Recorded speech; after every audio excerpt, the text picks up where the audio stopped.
So what's the outlook for service going forward? What can we innovate to do things differently from now? I want to touch upon a couple of things that the pandemic have brought upon us, because the customers that are going to come out of the pandemic are not the same customers as we have seen during the pandemic. So let's talk about some of those things.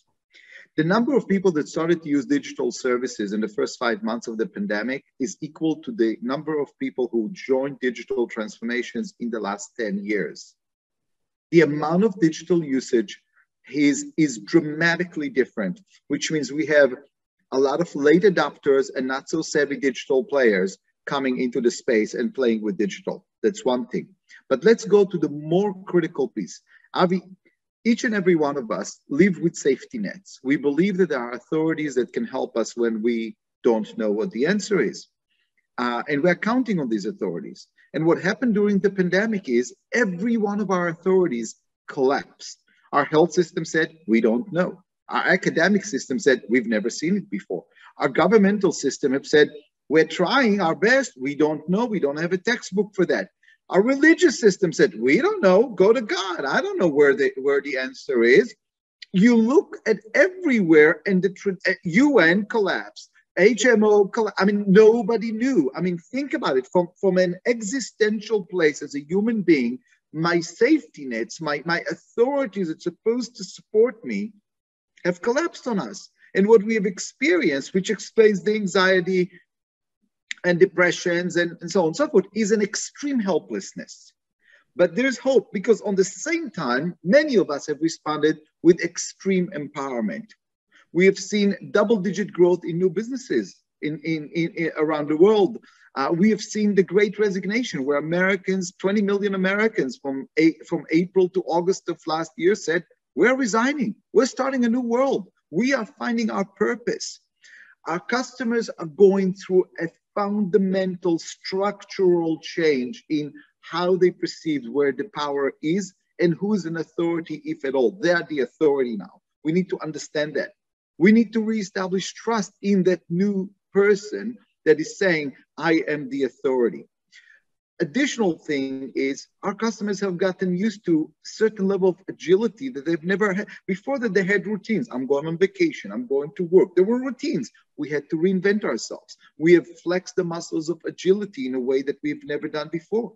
We also deprioritize and reprioritize. We learned that we can live without a vacation in Bali. What can I do? You know, I'm used to it. I always go to Bali every year, the same time, the whole family gets together. Not going to happen. And so we've got extreme helplessness, extreme empowerment. We've got digitalization penetrating in rates that we've never seen before. We've seen deprioritizing or reprioritizing of important things in our life. We've seen reconnecting to our purpose. We have seen customers who are agile in ways that we've never seen before. These are not the customers we've left in February 2020, when we realized that we've got the pandemic. So first and foremost, we need to understand our customers are very, very, very different. Second, things that we have accommodated during the pandemic are here to stay. I'll give you an example. I remember on my flight, the opening video was not just the safety video anymore, but the airline placed a new video that showed me how they're cleaning everything to the nth degree with the highest level of detergents. And I was thinking to myself, you better keep it going even after the pandemic, because now that I know that you can clean it so well, you have no right to stop doing that after the pandemic and saying that dirt is acceptable, right? So all of a sudden, here's an example of a new standard that I expect you to keep as a business. And here is the interesting thing. Avi, as you've been in the business for a long time, digital transformation and humanizing the experience have been trends for about good 7-8 years before the pandemic. Yep. Note the following. Those companies who adopted those things earlier were ready for the crisis. They could demonstrate humanity.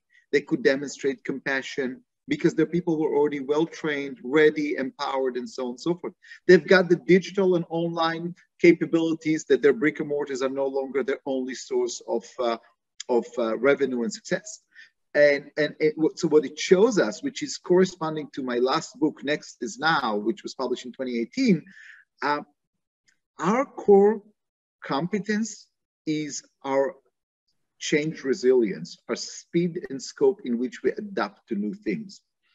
And we've seen that during the pandemic, companies who've adapted to those trends earlier were much more ready to play the agility game, be available to customers, be human with customers during their fears and so on and so forth. Those companies who were not,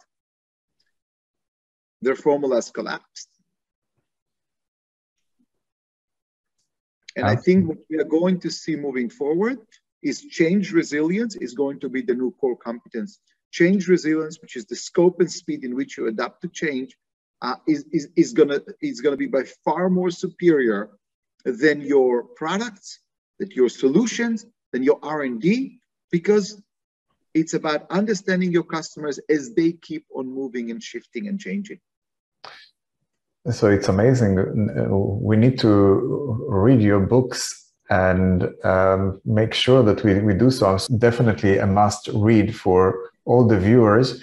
Somebody that managed to do 400 transformations of service must read the books.